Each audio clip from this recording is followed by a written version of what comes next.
Online classes में एक बार फिर से आपका स्वागत है। आज हम बीए पार्ट सेकंड राजनीति विज्ञान में भारत का राष्ट्रपति पद से संबंधित चर्चा करेंगे। पिछली कक्षाओं में इससे संबंधित कुछ चर्चा हम लोग कर चुके हैं, उससे आगे की चर्चा आज हम कर रहे हैं।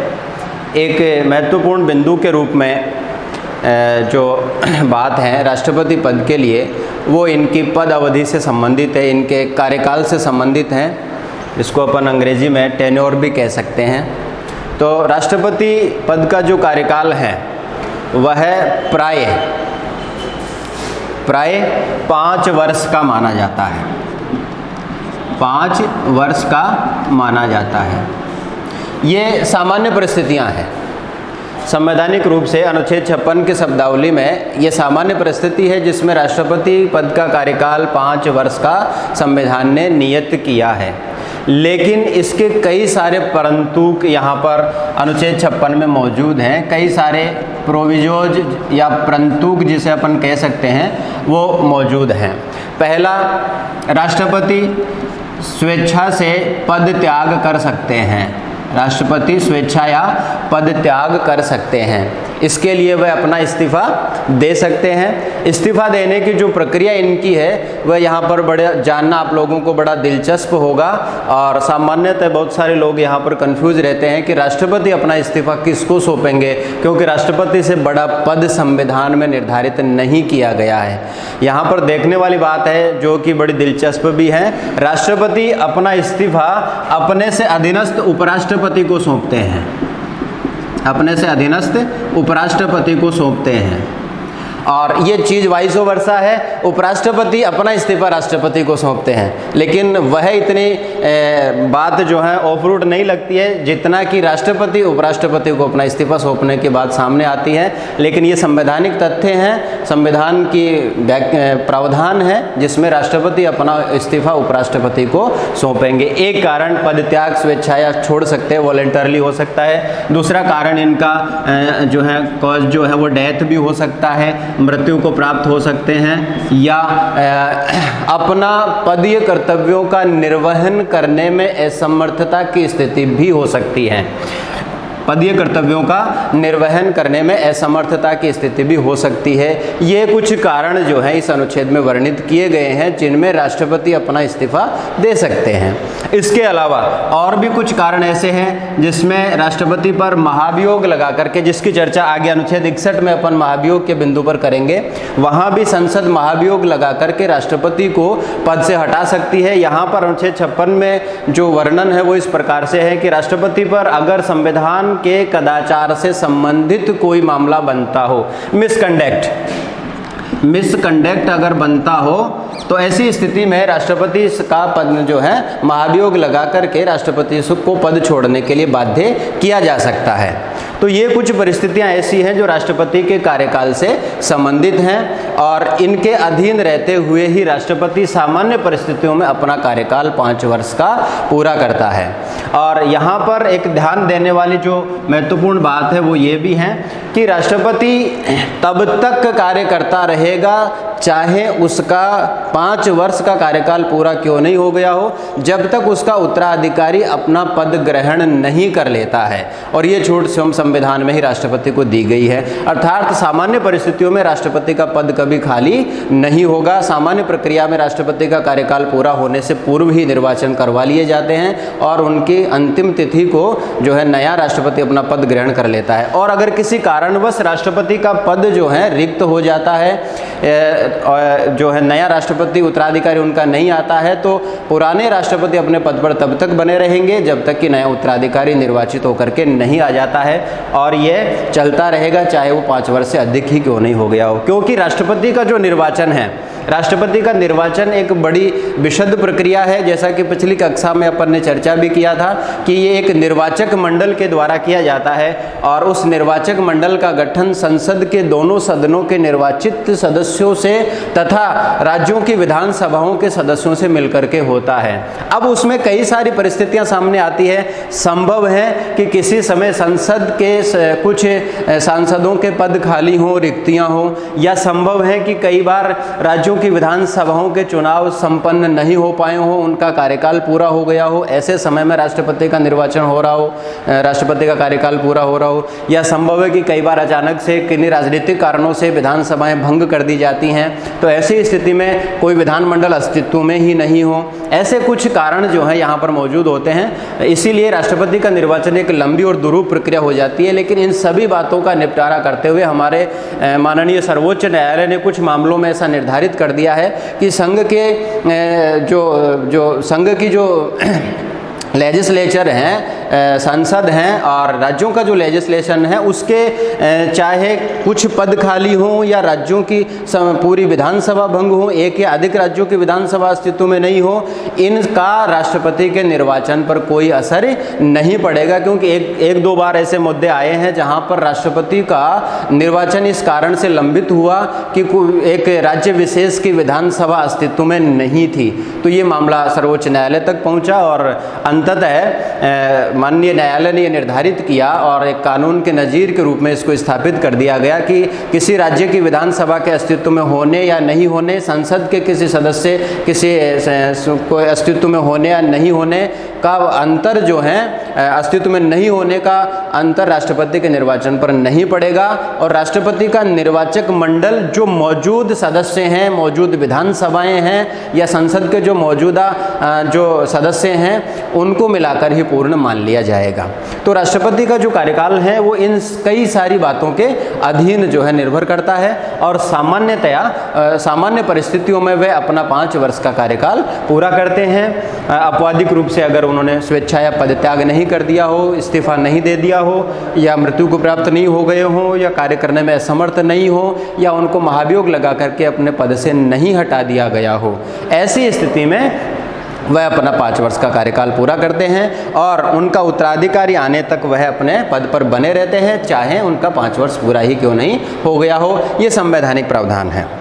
अब इससे नेक्स्ट जो है नंबर है इनके पुनर्निर्वाचन की पात्रता। क्या जो व्यक्ति राष्ट्रपति का पद धारण कर रहा है या कर चुका है, क्या वह पुनर्निर्वाचित हो सकता है?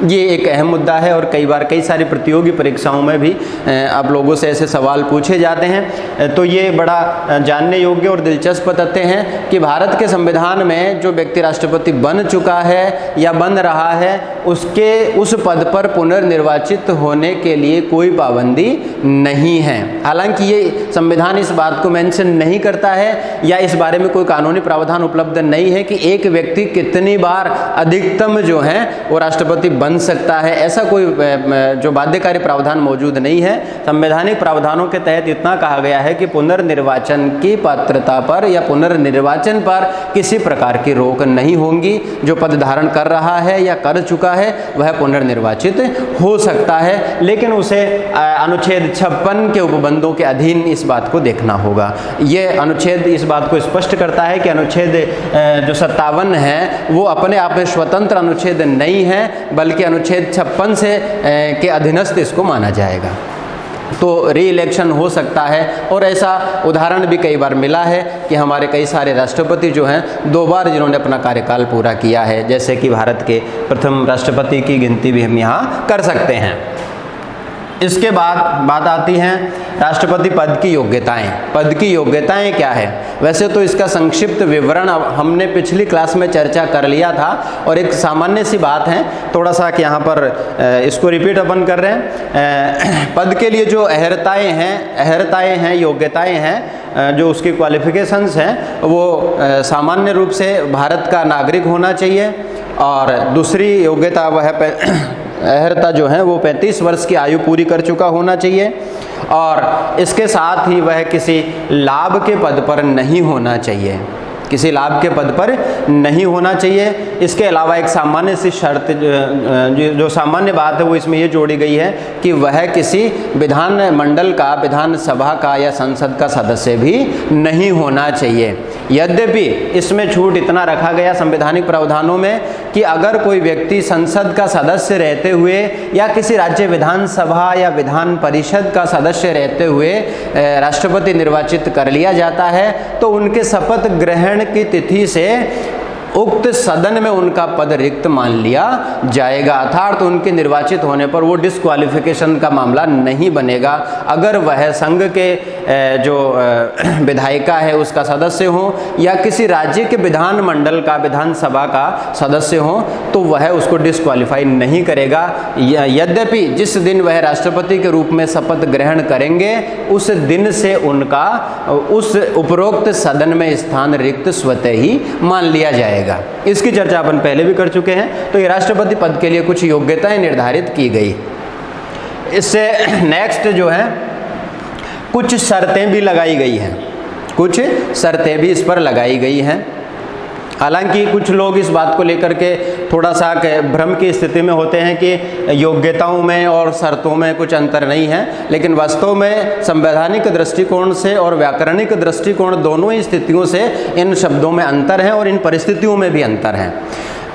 शर्तें जो हैं वो एक तरीके से वो आवश्यकताएं बताती है जिनको पूरा करके ही कोई व्यक्ति राष्ट्रपति बन सकता है, और इनको इन शर्तों को पूरा करने के लिए उसे कुछ न कुछ अपनी तरफ से कुछ करना पड़ता है। योग्यताओं में उसे अपनी तरफ से कुछ करना नहीं पड़ता है। फॉर एग्जाम्पल वह भारत का नागरिक होगा तो ये तो सुओ मोटो ही अपने आप में साबित होता है कि कोई व्यक्ति यहाँ का है, भारतीय है, इंडोजिनस है तो वह भारत का नागरिक है और उसे इस बात को प्रमाणित करने की आवश्यकता नहीं पड़ेगी। और शर्तों में उसे अपनी तरफ से कुछ करने की आवश्यकता पड़ेगी। तो ये थोड़ा सा भ्रम की स्थिति है। यहाँ पर भी कुछ बातें कही गई हैं शर्तों को लेकर के। राष्ट्रपति पद के लिए जो शर्तें निर्धारित संविधान करता है उसमें सबसे बड़ी शर्त तो यही है कि कोई व्यक्ति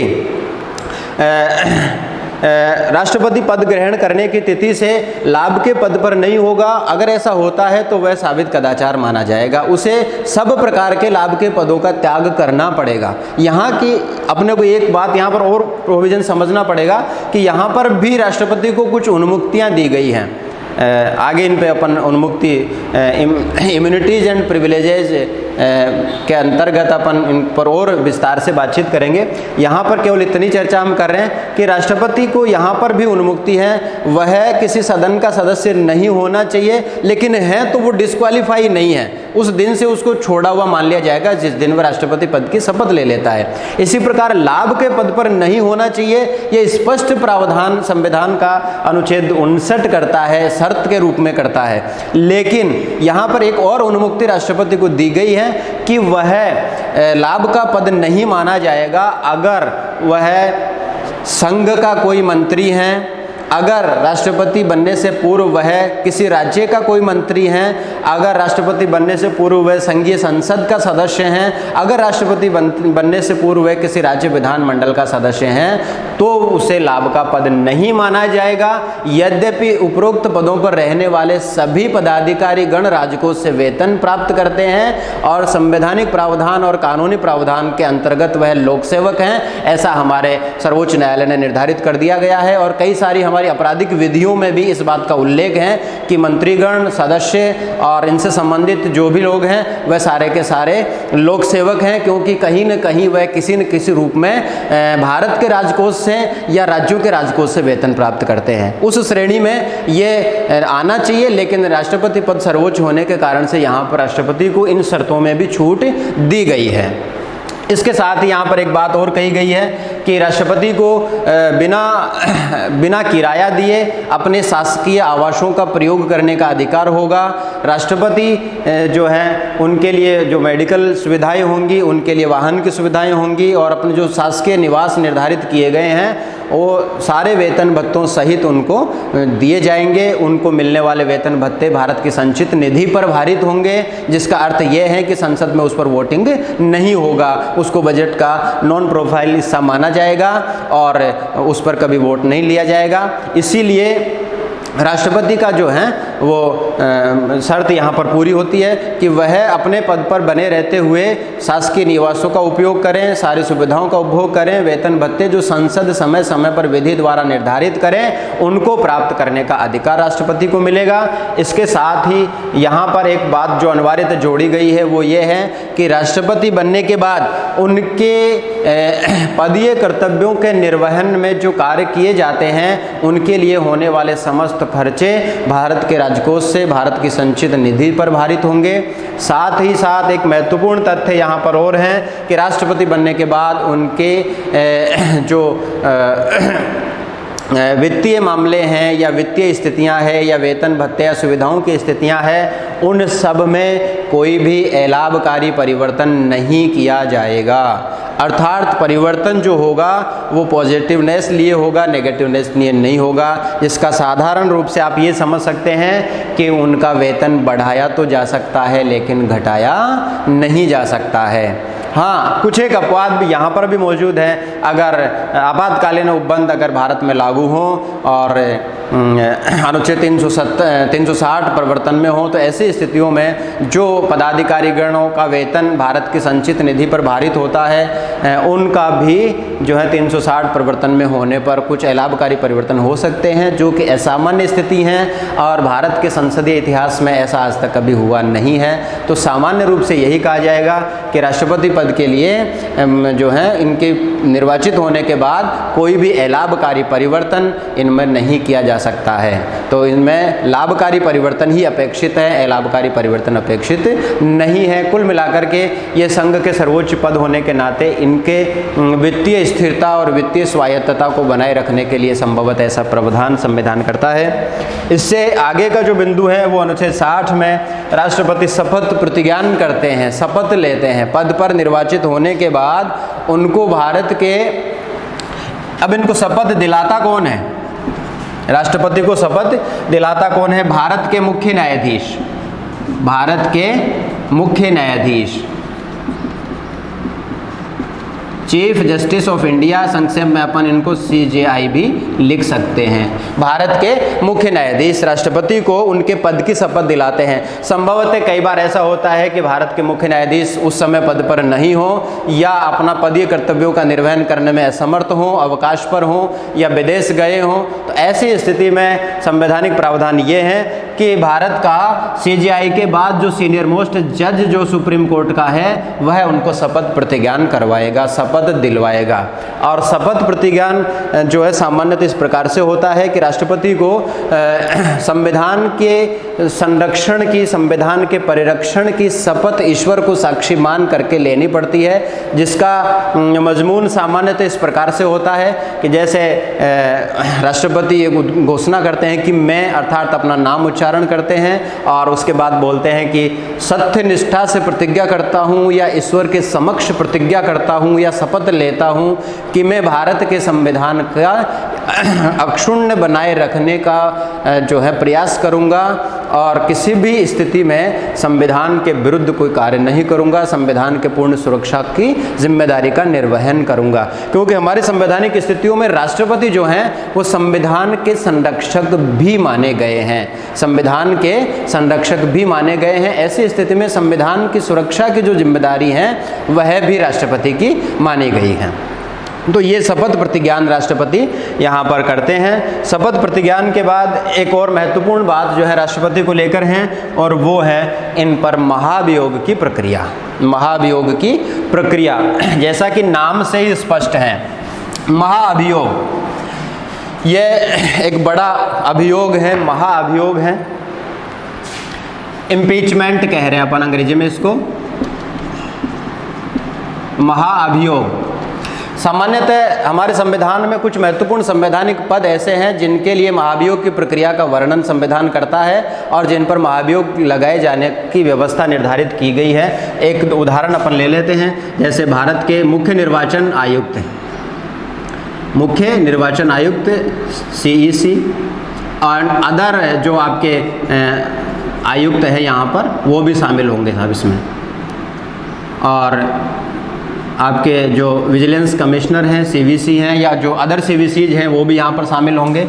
भारत के जो कंट्रोलर एंड ऑडिटर जनरल, संक्षेप में अपन जिनको कैग कह रहे हैं, वह भी यहाँ पर शामिल होंगे, भारत के नियंत्रक और महालेखा परीक्षक। इसके अलावा जो आपका हायर जुडिशरी है, उच्चतर जो न्यायपालिका है, वह भी यहाँ पर शामिल होंगे, जिसमें सुप्रीम कोर्ट और हाई कोर्ट के मुख्य न्यायाधीश और अन्य न्यायाधीश शामिल होंगे। जो जजेज हैं वह यहाँ पर शामिल होंगे। इसके अलावा अटॉर्नी जनरल ऑफ इंडिया, ये कुछ महत्वपूर्ण पद हमारे संविधान में हैं जिन पर इम्पीचमेंट का प्रोसेस लगाया जाता है। इसमें सबसे पहले प्रेसिडेंट ऑफ इंडिया है, प्रेसिडेंट ऑफ इंडिया, भारत के राष्ट्रपति।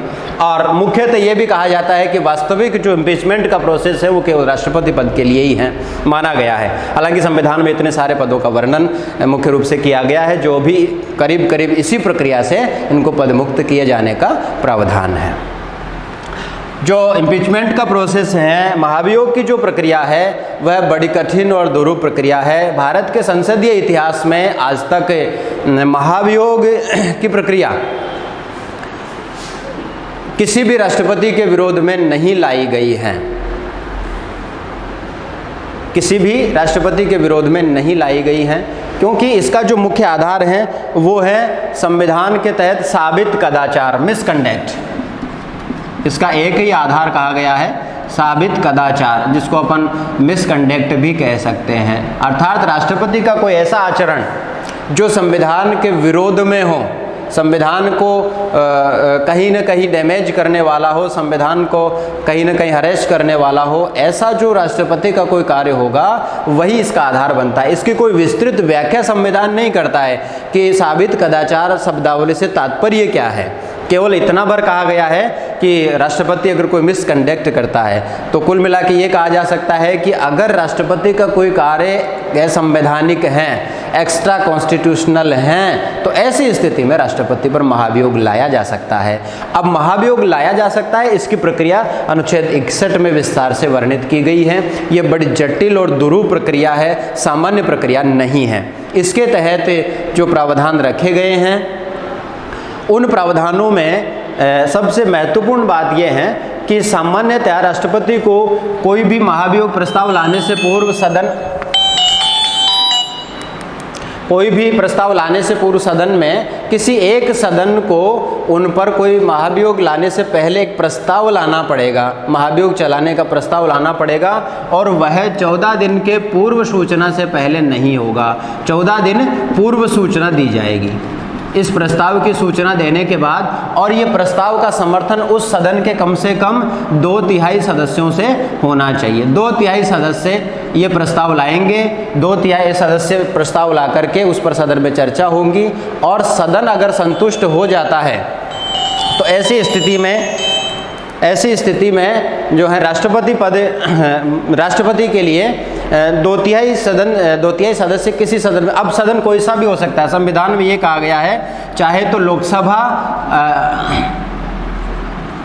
या राज्यसभा, दोनों, किसी भी सदन में ये प्रस्ताव लाया जा सकता है। ऐसा नहीं है कि एक सदन इसको प्रेस्क्राइब कर सकता है। राष्ट्रपति के इम्पीचमेंट से संबंधित जो प्रावधान है वो किसी भी सदन में लाया जा सकता है। मान लीजिए लोकसभा में ऐसा प्रस्ताव लाया जाता है तो सदन में उसकी 14 दिन पूर्व सूचना देनी होगी, और कम से कम 1/4 सदस्य उस पर लिखित प्रस्ताव देंगे। इस प्रस्ताव का जाँच सदन द्वारा की जाएगी और वह प्रस्ताव 2/3 सदस्यों के अनुसमर्थन से पारित किया जाएगा। अगर किसी सदन ने ये प्रक्रिया अपना ली है तो ऐसी स्थिति में राष्ट्रपति को भी अपनी तरफ से अपना पक्ष रखने की अनुमति सदनों में दी जाएंगी। राष्ट्रपति सदनों में स्वयं उपस्थित हो सकते हैं, या अपने प्लेडर के माध्यम से अपना पक्ष रख सकते हैं, या अपने किसी अटॉर्नी को वहां पर वो भेज सकते हैं कि वे राष्ट्रपति का पक्ष जो है सदन के सामने रखें। अगर उस पक्ष को सुनने के बाद भी सदन जो है जो है राष्ट्रपति के खिलाफ उस प्रस्ताव को पारित कर देता है, तो यह प्रस्ताव जिस सदन में लाया गया था, मान लीजिए लोकसभा में लाया गया, तो फिर लोकसभा से राज्यसभा में भेजा जाएगा और राज्यसभा भी सेम वही प्रक्रिया अपनाएंगी जो लोकसभा ने अपनाई थी। वहाँ पर चर्चा होंगी, राष्ट्रपति के विरोध में आक्षेप सुने जाएंगे, राष्ट्रपति को अपना पक्ष रखने का समय दिया जाएगा और अगर वह सदन भी उन आरोपों से संतुष्ट हो जाता है जो कि प्रथम सदन ने राष्ट्रपति पर लगाए थे, तो वह सदन भी जो है कम से कम 2/3 बहुमत से उसको प्रस्ताव को पारित करेगा। चूंकि ये एक विशेष प्रस्ताव है, सामान्य प्रस्ताव है, तो यहाँ पर 2 बातों का पालन करना आवश्यक है। उपस्थित और मतदान करने वाले सदस्यों का भी 2/3 भाग एवं सदनों की सदस्य संख्या का भी 2/3 भाग, इसको विशेष बहुमत भी कहा गया है, इसको विशेष बहुमत कहा गया है। अर्थात जो उपस्थित और मतदान करने वाले सदस्य हैं वो भी उन टोटल संख्या का 2/3 होना चाहिए और उसका कोरोलेशन जो है कुल सदनों की सदस्य संख्या का 2/3 भी होना चाहिए। ये दोनों अगर आंकड़े पूरे होते हैं तो ही विशेष प्रस्ताव के तहत इसको पारित किया जाएगा, माना जाएगा, क्योंकि ये सामान्य प्रस्ताव नहीं है, बहुत महत्वपूर्ण प्रस्ताव है। तो विशेष बहुमत से पारित होने के बाद अगर दोनों सदन उस प्रक्रिया को पूरा कर लेते हैं तो जिस दिन अंतिम सदन उसको पारित करता है तो उस तिथि से राष्ट्रपति को अपना पद त्याग करना पड़ता है और इस प्रकार महाभियोग की प्रक्रिया पूरी होती है और राष्ट्रपति को पद से हटाया जाता है। और जानने योग्य तथ्य ये हैं कि हमारे संसदीय इतिहास में, हमारी संसदीय परंपरा में आज तक ऐसा कोई उदाहरण पेश नहीं हुआ है, क्योंकि हमारे राष्ट्रपति जो हैं पद पर पहुंचने वाले व्यक्ति बड़े संजीदा हैं और उनसे ये आशा नहीं की जा सकती हैं, क्योंकि उन जीवन, राजनीति, समाज, शिक्षा सब जो है पृष्ठभूमि से निकले हुए व्यक्ति उस उच्च पद पर पहुंचते हैं और वो जो हैं किसी मानवीय दुर्बलता से ग्रस्त नहीं हो सकते हैं, ऐसा संविधान निर्माताओं का भी मत था। और आज तक के हमारी संसदीय परंपरा के राष्ट्रपतियों ने इस तथ्य को सिद्ध भी किया है कि उन पर महाभियोग लगाने की आवश्यकता नहीं पड़ती है। धन्यवाद।